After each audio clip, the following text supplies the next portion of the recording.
에베소서 1장입니다. 에베소서 1장입니다. 17절로 19절에 있는 말씀입니다. 에베소서 1장 17절로 19절에 있는 말씀 같이 한번 우리 합독하겠습니다. 읽어볼까요?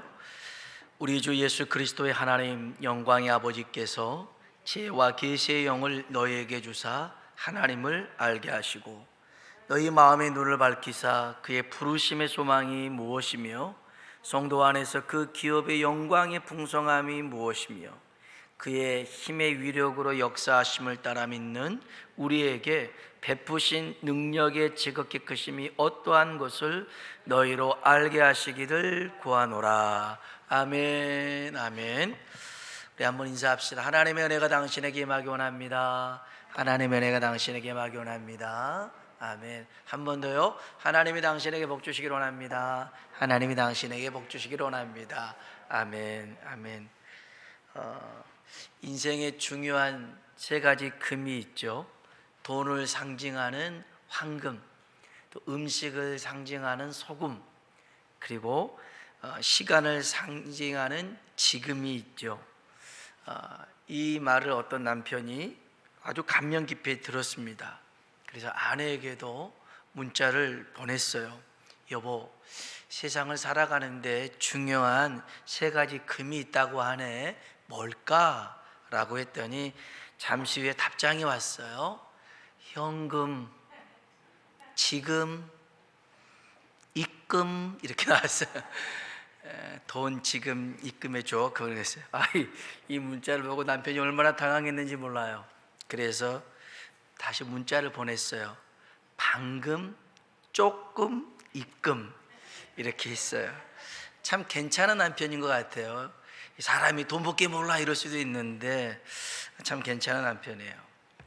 인생은 때가 중요합니다. 인생은 타이밍이라는 말도 있는 것처럼 인생 전도자 솔로몬이 이 타이밍에 대해서 말해준 게 있는데요. 전도서 3장 1절 들어보면 범사에 기한이 있고 천하만사가 다 때가 있나니 날 때가 있고 죽을 때가 있으며 심을 때가 있고 심은 것을 뽑을 때가 있으며 죽일 때가 있고 치료할 때가 있으며 헐 때가 있고 세울 때가 있으며 울 때가 있고 웃을 때가 있으며 슬퍼할 때가 있고 춤출 때가 있으며 이러면서 계속 인생의 때를 얘기하는데 자세히 들어보면요, 인생의 때는 인생의 시간을 주관하는 것은 사람이 아니더라는 거예요. 하나님이시더라는 것입니다. 날 낳고 죽고 웃고 울고 이 모든 때를 주관하시는 분은 하나님이십니다.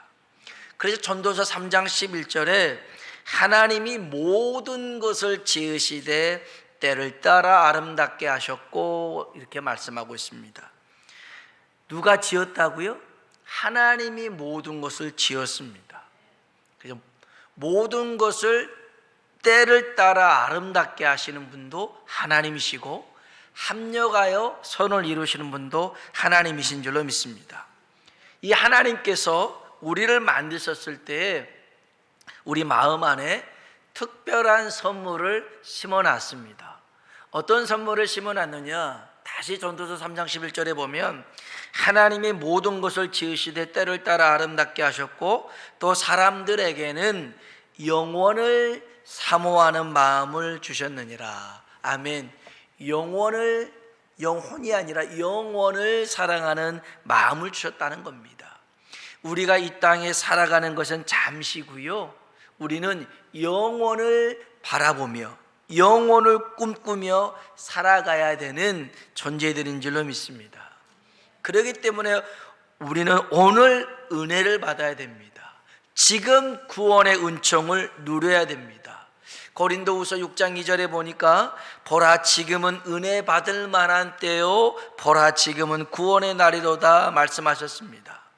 하나님의 은혜는 영원을 꿈꾸게 만들고 현재의 삶을 의미 있게 만듭니다. 그래서 우리의 삶에 하나님의 은혜를 깃들리게 하는 게 뭐냐면 기도입니다. 특별히 우리 영혼을 위한 기도, 내 자신과 또 가족과 이웃을 위한 기도, 그런 기도가 왜 필요하냐? 그 기도가 있어야 후회 없는 인생을 살 수가 있습니다. 미국의 신학자요 인디언 선교사였던, 그래서 미국의 영적 대각성을 일으켰던 조나단 에드워드 목사님이 있습니다. 이분은 매일같이 기도합니다. 가정과 모든 후손이 하나님을 믿고 구원해 달라고. 어떤 학자가 조사를 해봤더니 3대 손까지 조사해 보니 그 모든 자손들이 다 하나님을 믿으라는 것입니다. 믿어요. 영국의 선교사 토마스 백스턴이 있습니다. 이 백스턴 선교사님은 아내와 같이 매일 자기 가문에서 하나님을 섬기는 사역자가 많이 나오게 해달라고 기도했습니다. 3대까지 50명에 가까운 사역자들이 이 백스턴 가문에서 배출되었죠. 또 신학자였던 어거스틴의 어머니 모니카가 있는데요, 이단에 빠져서 방황하는 아들을 위해서 20년 넘게 기도를 합니다. 결국 그 어머니가 세상을 떠나기 한 달 전에 그 기도는 응답을 받습니다. 하나님께로 돌아온 이 아들, 핵심한 아들, 신학의 기초를 세우며 많은 사람들의 믿음을 확증시켜주는 귀한 사역을 감당합니다. 이렇게 우리가 영혼을 위해서 기도하는 게 얼마나 중요한지 모릅니다. 영혼을 위한 기도가 모두 다 사역자, 목회자가 되라는 기도는 아닙니다. 분명한 것은 우리가 어떤 영혼을 위해서 기도할 때 그 기도는 구원을 위한 기도일 뿐만 아니라 인생을 살아가는데 후회 없는 인생을 살아가도록 만들 줄로 믿습니다. 왜냐하면 기도할 때 하나님의 뜻을 알게 되고 하나님의 목적을 알게 되고 거기에 맞게 살아갈 수 있는 줄로 믿습니다. 오늘 우리가 읽은 본문이 그런 기도입니다. 이 사도 바울이 고린도 교회, 에베소 교회 성도들을 위해서 기도하는 내용입니다. 우리도 같이 이렇게 기도했으면 좋겠는데요, 우리 한번 성경 다시 한번 읽어봅시다. 에베소서 1장 17절로 19절에 있는 말씀입니다. 읽어볼까요?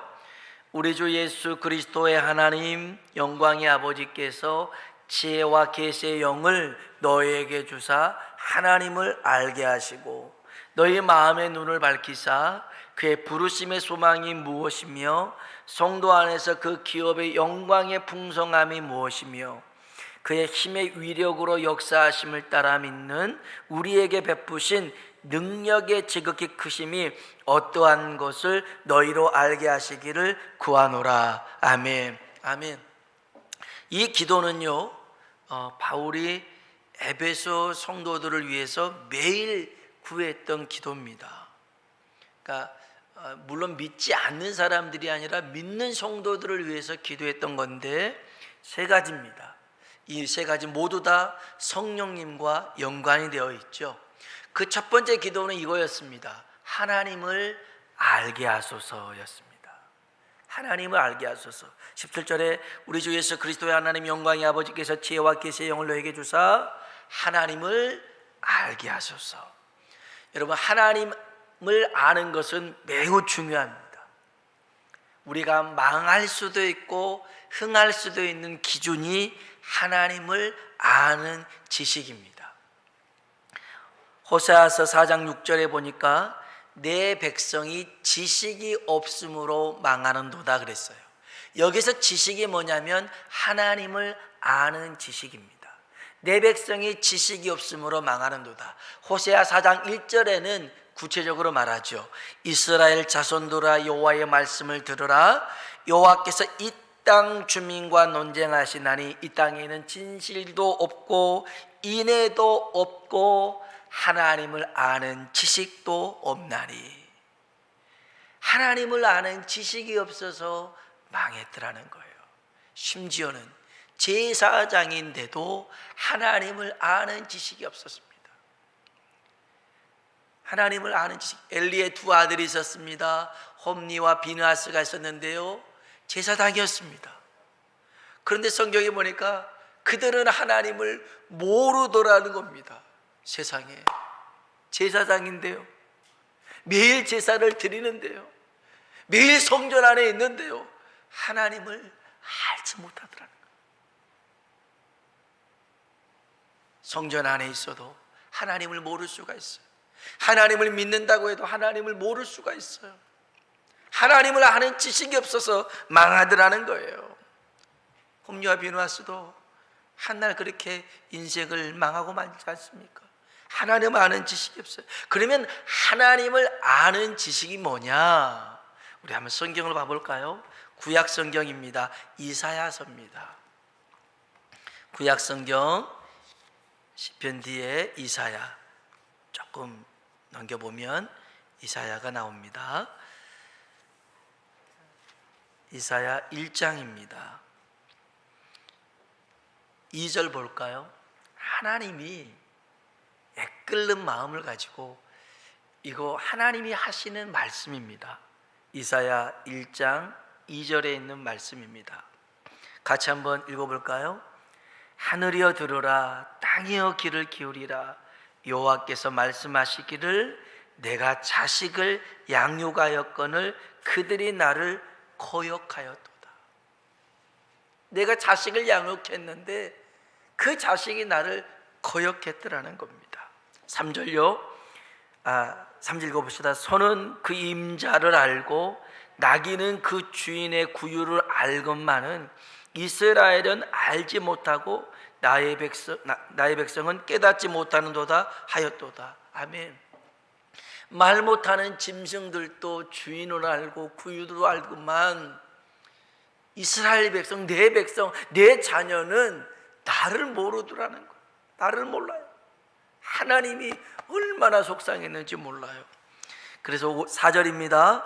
슬프다 범죄한 나라여, 허물진 백성이요, 행악의 종자여, 행위가 부패한 자식이로다. 그들이 여호와를 버리며 이스라엘의 거룩하신 이를 만홀히 여겨 멀리하고 물러갔도다. 아멘. 여기 만홀히 여긴다는 것은 업신 여기는 거예요. 하나님을 귀하기도 여기잖아요. 존경도 하잖아요. 말은 그렇게 하지만 삶에서는 하나님을 업신 여겨요. 여러분 삶 속에서 하나님을 인정하는 삶을 살아가십니까? 믿음은 다른 게 아닙니다. 내 삶의 현장에서 하나님의 존재를 인정하는 게 믿음입니다. 그런데 그렇게 사십니까? 가정에서, 직장에서 지금 하나님이 내 곁에 계시고 나와 함께 하신다는 것을 하나님이 보고 계시고 알고 계시고 다 듣고 계신다는 것을 알면서도 그런 생각을 하시고 알면서도 그렇게 말할 수 있습니까? 아니요. 잊어버릴 때가 많습니다.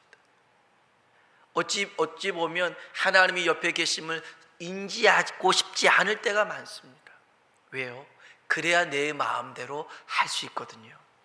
그러니까 이사야 1장에 있는 것은 이스라엘 백성, 내 백성이 하나님을 거역하고 만홀히 업신 여기고 자기 멋대로 마음대로 살아가더라 라는 것이었습니다. 그래서 하나님을 아는 지식이 뭡니까?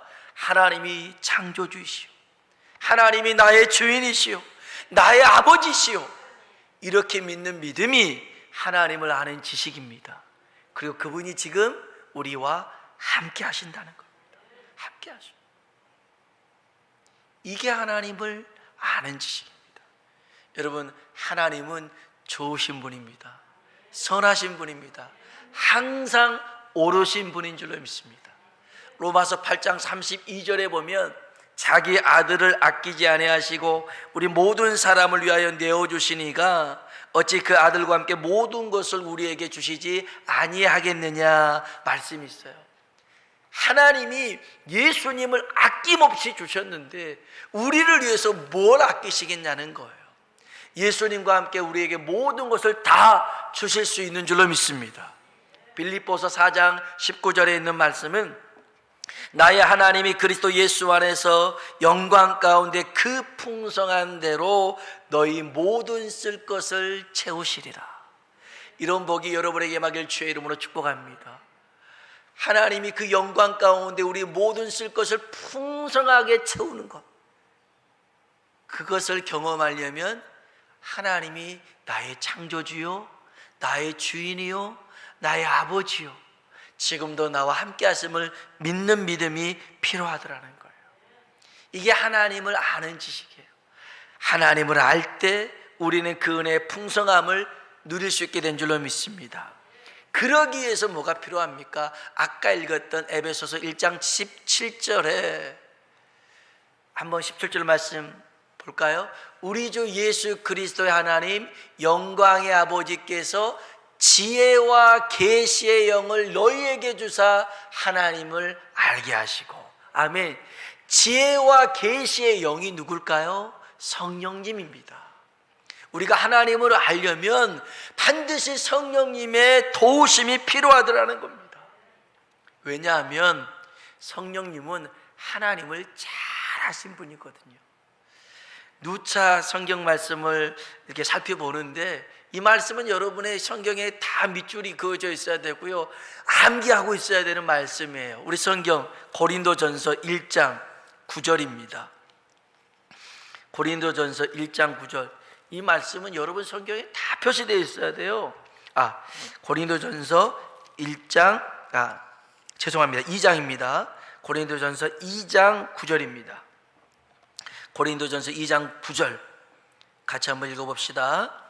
기록된 바 하나님이 자기를 사랑하는 자들을 위하여 예비하신 모든 것은 눈으로 보지 못하고 귀로 듣지 못하고 사람의 마음으로 생각하지도 못하였다함과 같으니라. 아멘. 자, 하나님이 자기를 사랑하는 자들을 위하여 예비하신 모든 거예요. 하나님을 사랑하는 자들을 위해서 예비해 놓으신 게 있대요. 근데 그건 우리 눈으로 볼지 못하고 귀로 듣지도 못하고 마음으로 깨닫지도 못한다는 거예요.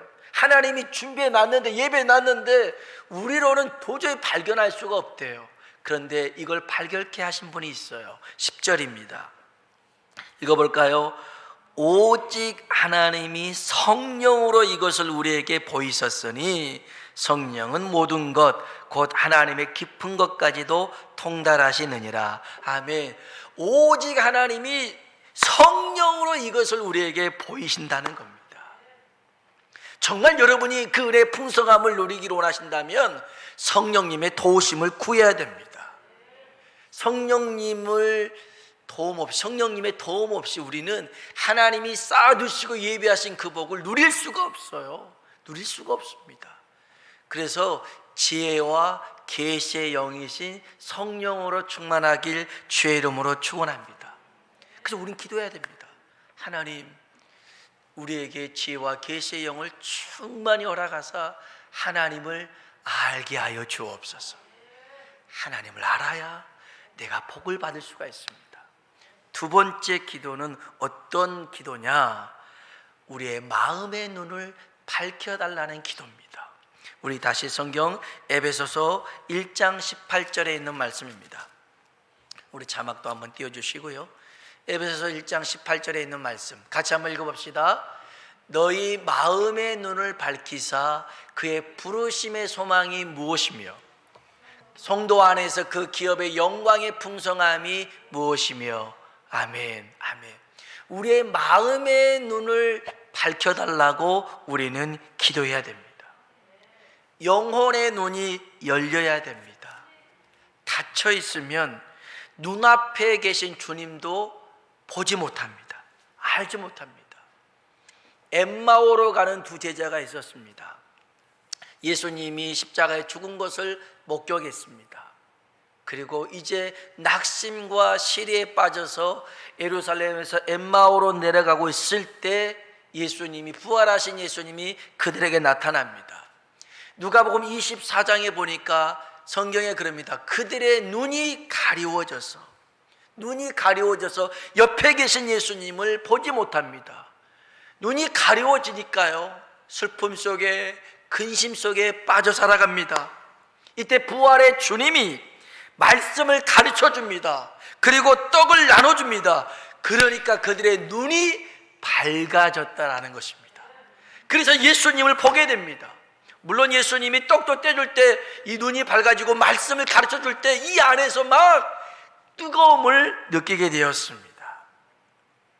오늘 성령님은 지혜와 계시의 영만이 아니라 진리의 영이신 줄로 믿습니다. 진리 되신 예수님을 제대로 깨닫고 이해하기 위해서 진리의 영이 필요합니다. 성령님이죠. 이 성령님의 역할 가운데 하나는 뭐냐면 조명이라는 게 있습니다. 조명이 뭘까요? 빛입니다. 빛. 어둠 속에 빛의 역할을 하신 분이 성령님이십니다. 자, 우리가 책을 읽는데요, 깜깜한 밤에 책을 읽으면 읽을 수가 없잖아요. 그때 조명이 비칩니다. 빛이 비칩니다. 아하, 이런 어둠에서 빛을 비치게 하는 게 바로 조명이고 성령님이 하시는 일입니다. 문제는 그 어둠에 빛이 비쳐서 책을 읽는 것이 중요한 게 아니라 어느 때는 환한 빛 가운데 있어도 읽어도 모를 때가 있단 말이에요. 그렇잖아요. 그럴 때 성령님은 밝은 날 속에서도 그 말씀을 깨닫고 이해하게 하고 그 의미와 목적과 방향을 알게 하시는 분이 누구냐? 성령님이라는 거예요. 성령님. 성경의 원저자는 누구예요? 성령님입니다. 성령의 감동으로 쓰여진 책이 성경이거든요. 그러면 이 성경을 가장 잘 알 수 있는 길이 뭡니까? 성령님께 물어봐야 됩니다. 사실 성경 박사는 없습니다. 성경 박사는 없어요. 신학 박사는 있고 철학 박사 있을지 모르겠지만 성경 박사는 없어요. 다 알 수가 없거든요. 그때마다 우리에게 적용시켜주는 주의 말씀이 다르거든요. 그렇기 때문에 우리는 성령님께 이 진리의 말씀을 깨닫게 해달라고, 우리의 마음의 눈이 열리도록 우리는 기도해야 될 줄로 믿습니다. 마음의 눈이 열려야 우리를 부르시는 소망, 우리를 부르시는 목적을 압니다. 우리를 부르시는 목적을 압니다. 그리고 그게 얼마나 풍성한지, 우리에게 주신 그 상급이 얼마나 대단한지를 알 수가 있는 거죠. 어제 제가 설교를 준비하고 있을 때 교회 집사님 중에 한 분이 전화가 왔어요. 형님과 함께 있는데 형님을 위해서 기도해 줄 수 있냐라는 거예요. 그래서 바로 갔죠. 가면서 성령님께 기도했습니다. 어떤 말을 해야 될까요? 어떻게 해야 될까요? 기도하고 갔습니다. 믿음이 없는 분인 줄 알았는데 교회를 다니고 있는 집사님이셨어요. 그래서 현재 본인이 겪고 있는 믿음의 갈등에 대해서 대화를 좀 많이 나누고 또 조언도 해주고 진심을 담아 기도해 드렸습니다.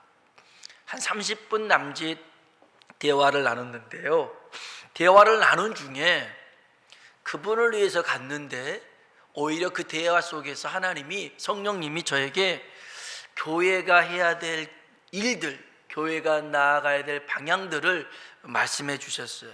물론 그 한 번이 아니어서 그 전에도 몇 번이고 비슷하게 이렇게 여러 분을 통해서 말씀해 주셨는데 다른 게 아니었어요. 지금 이 코로나 시기에 모두 어렵잖아요. 힘들잖아요. 이때 주변을 돌아보고 주의 사랑의 손길을 나누는 것, 꼭 전도에서 교인 삼으려는 목적을 떠나서 도움의 손길이 필요하신 분들이 있잖아요. 사랑의 손길이 필요하신 분들이 있잖아요. 그런 사람을 좀 살펴보고 나누자는 겁니다. 많이 있어서가 아니라 가신 것의 일부라 할지라도 나누고 섬기는 게 중요합니다. 여러분, 거지들의 철칙이 하나 있어요. 부잣집에서 동냥이 오잖아요. 그냥 먹어서는 안 돼요. 끓여 먹어야 돼요. 가난한 집에서 동냥이 오잖아요. 그냥 먹어도 돼요. 가난한 집에서는 먹을 게 없어요. 이제 자기들이 막 먹는 거 나눠주니까 그냥 먹어도 돼요. 부잣집에서 준 동냥요, 쌓아둔 거라 곰팡이도 피고 또 이렇게 안 좋아요. 좋은 거 안 줘요. 쌓아둔 거 주니까. 그러니 그거 끓여 먹어야 탈이 안 난다는 거예요. 나누는 거요, 있어서만 나누는 게 아니라는 거예요. 내가 가진 것 적어도 2개밖에 없어도 하나 나눌 수 있는 것, 이게 주의 사랑 아니겠어요? 우리 교회 집사님이 그런다 하더라고요. 대화를 나누던 게 행색에 초라한 노숙자가 있으면, 또 힘겹게 손수레를 끌고 배주를 줍고 있는 분이 계신다면 가서 10,000원짜리 하나 쥐어주면서 하늘에서 준 선물입니다 하고 쥐어주더라는 거예요. 그러면 그 사람이 많이 쳐다본대요.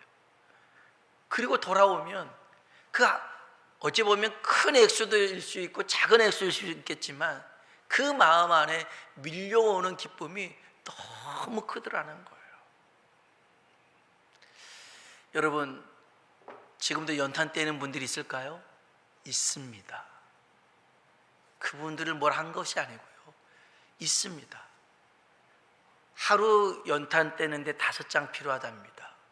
한 장에 800원이에요 4,000원만 있으면 하루 따뜻하게 보낼 수 있대요.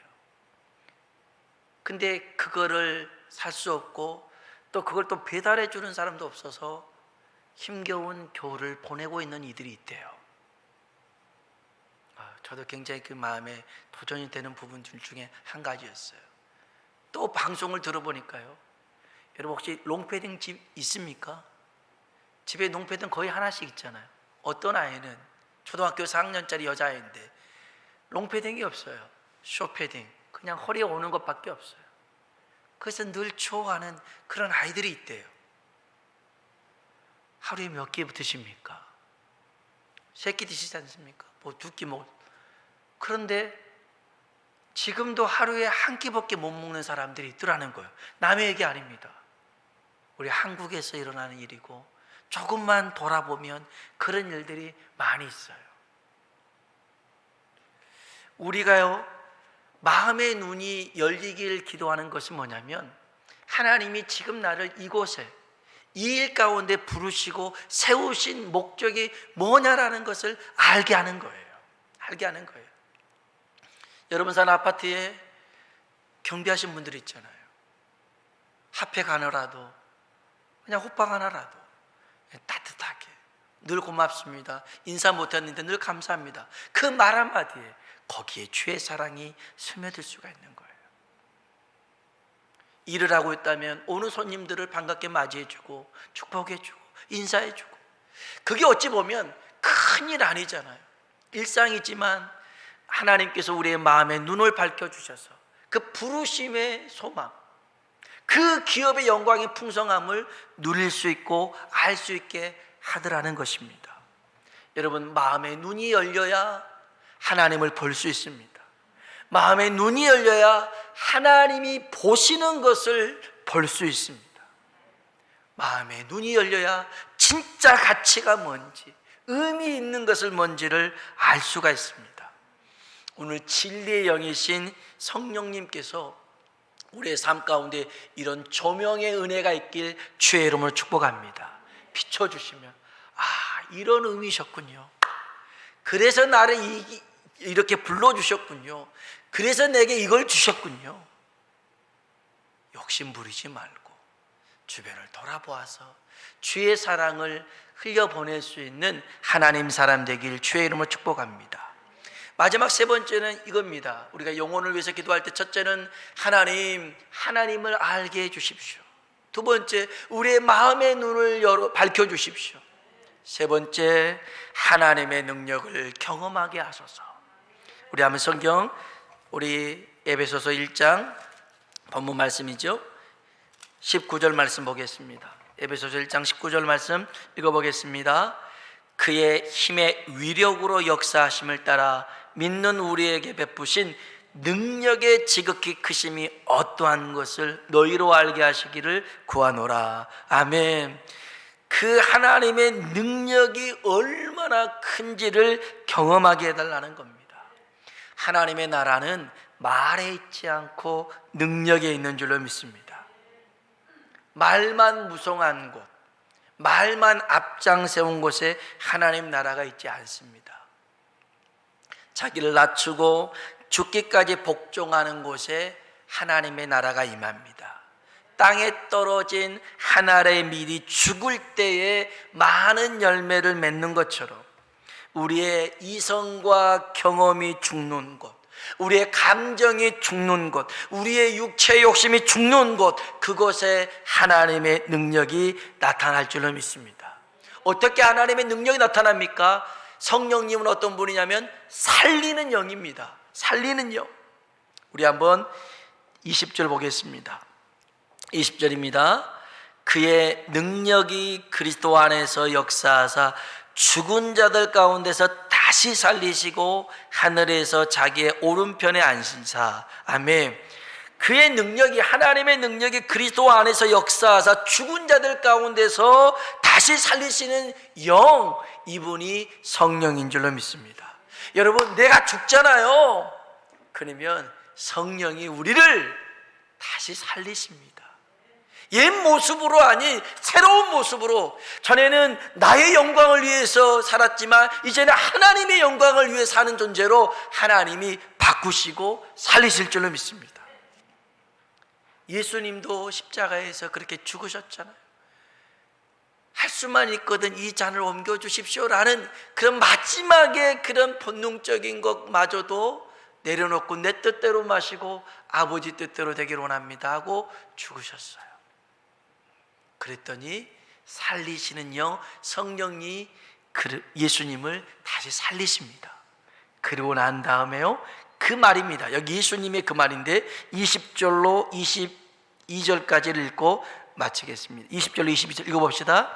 그의 능력이 그리스도 안에서 역사하사 죽은 자들 가운데 다시 살리시고 하늘에서 자기의 오른편에 앉히사 모든 통치와 권세와 능력과 주권과 이 세상뿐 아니라 오는 세상에 일컫는 모든 이름 위에 뛰어나게 하시고 또 만물을 그의 발 아래 복종하게 하시고 그를 만물 위의 교회의 머리로 삼으셨느니라. 아멘. 아멘.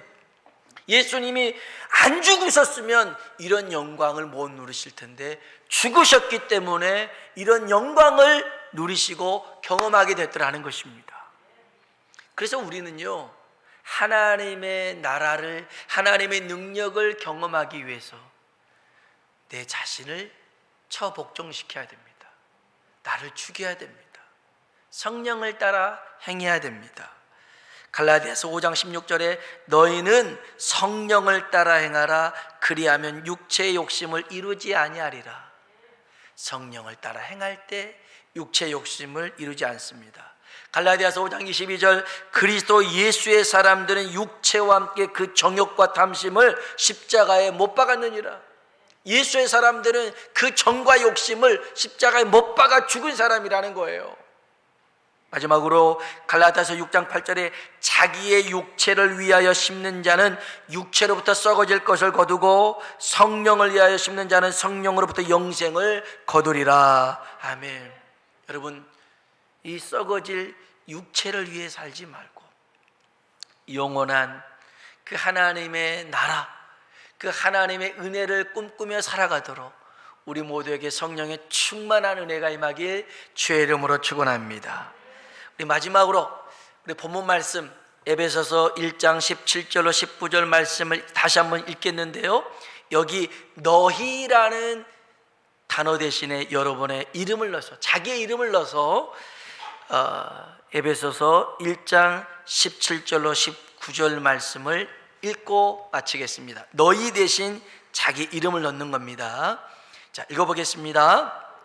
우리 주 예수 그리스도의 하나님 영광의 아버지께서 지혜와 계시의 영을 경종에게 주사 하나님을 알게 하시고 경종의 마음에 눈을 밝히사 그의 부르심의 소망이 무엇이며 성도 안에서 그 기업의 영광의 풍성함이 무엇이며 그의 힘의 위력으로 역사하심을 따라 믿는 우리에게 베푸신 능력의 지극히 크심이 어떠한 것을 경종이로 알게 하시기를 구하노라. 아멘. 아멘. 꼭 이렇게 되길 주의 이름으로 축원합니다. 아멘. 기도하겠습니다. 이 영혼을 위한